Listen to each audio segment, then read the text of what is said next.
Restoring an old car is a messy process and can be a little bit overwhelming. Welcome to the Restored Man process. My name is Randy Hemphill, and I'm looking forward to us traveling together in the coming weeks as you and I both work through this whole restoration process.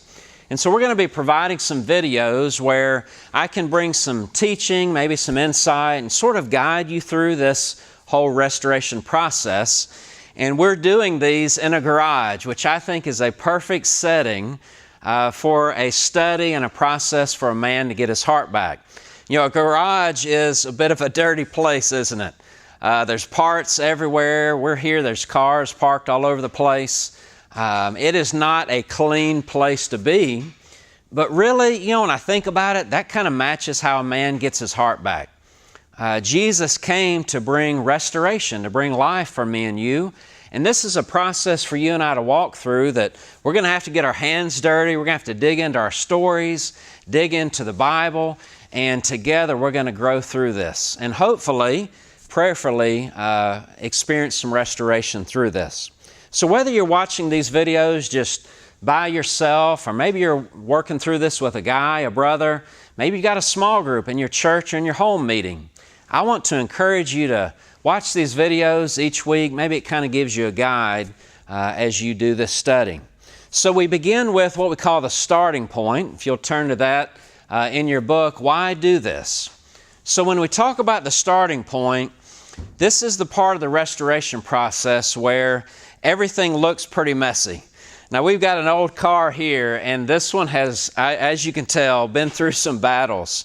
This one doesn't even have an engine in it. We had to push it into the garage, and it needs a lot of work done. And when you think about a man starting a process of getting his heart back and growing to become a man of God, you know, that beginning part is where things are going to be pretty messy for us. And so this is our starting point where we've got to assess some things about ourselves. And there's a few tools I want to point you to in this first chapter called The Starting Point. First off, let me encourage you to go to the section on an exercise in desire. And this is the part where, I guess as men, I don't know, we've sometimes seen desire as maybe a bad thing or an unspiritual thing. But desire is something God has put into our hearts as men. What do you want? And as you work through some of those questions, it gives you the ability to think about, what do you desire as a man? What do you desire in your walk with God? Maybe in some of your relationships. And so take some time to work through those questions and dive into your own desires in your journey as a man. But the next part is what we call a couple of assessments that you'll find in the Starting Point chapter. You know, I've found over the years, just in my own walk as a man and counseling a lot of men through the ministry that we lead, it's hard to measure. How do you grow as a man? How do you assess that? You know, we go to our jobs and we've got assessments that kind of show us how we're growing or how we're producing. But when it comes to this whole relationship with God, it feels like there's no way to assess this or to measure it.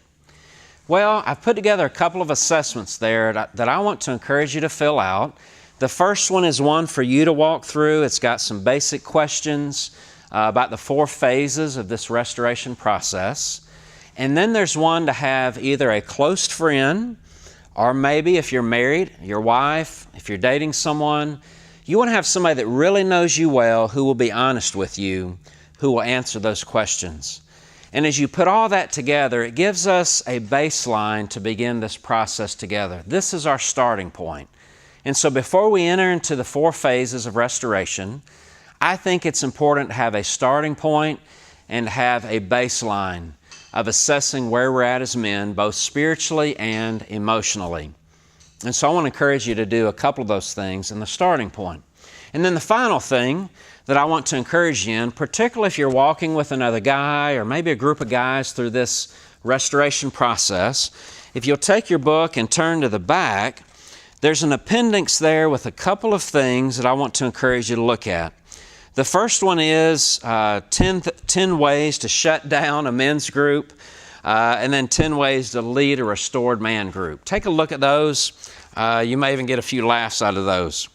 And then there's also a 10-week guide for organizing your meeting. I really encourage you, particularly if you're leading a group, try to lay out a framework for you to guide through those meetings. And then the last couple of things you will also find in the appendix: a Restored Man group covenant, and then also a check-in, kind of teaching us how to do a check-in. And so I would encourage you to take that covenant, commit, if you're walking with some other guys, to pray for each other, hold things in respect in the group, and just be brothers. You know, my whole goal of this is you guys become true brothers through this process of restoration. But this is, for us, the starting point. It looks messy, I know it does, but we're going to get there, and I want to encourage you to start well.